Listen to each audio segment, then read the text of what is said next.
The country report published by the IMF after the completion of the 7th and 8th reviews of the extended fund facility for Pakistan clearly shows the lender of last resort is keeping Islamabad on a very tight leash. Understandably, it no longer trusts the leadership to stay the course. Prime Minister Shehbaz Sharif's coalition government has been forced to give a strong commitment that it would immediately embark on a contingency plan to impose additional taxes in case its revenue collection falls short of the budgeted target in any given month, in order to hold down the consolidated fiscal deficit to 4.6% and achieve a primary budget surplus of 0.2% of the size of the GDP. The unfettered flow of the remaining IMF bailout dollars over the next 10 months to June 2023 will depend on the implementation of several other program targets, including the 53% increase in gas prices, revival of GST on petroleum products,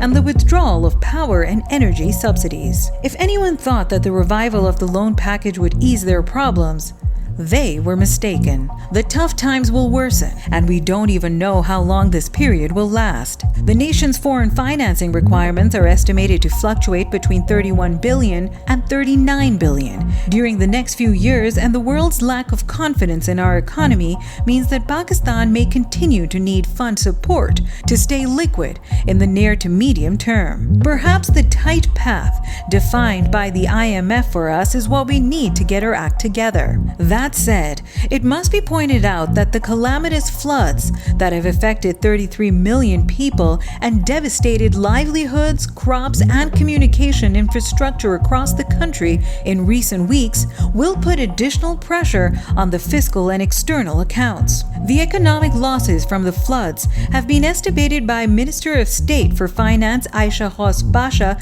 to be close to 2 trillion, or 2% of the GDP.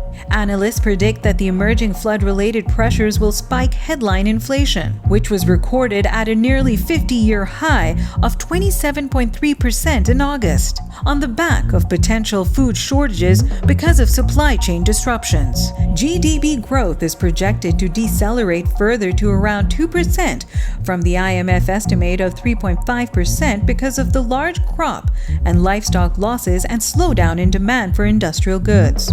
In short, it will be difficult for the government to stay on the IMF program's narrow path. The question is now, will the IMF consider the potential impact of the floods on the economy and relax its conditions? That is unlikely. But Islamabad may get some additional financing from the fund and other multilaterals if it continues to follow the course set under the bailout package. That is the only silver lining in the dark clouds hovering over us at this moment.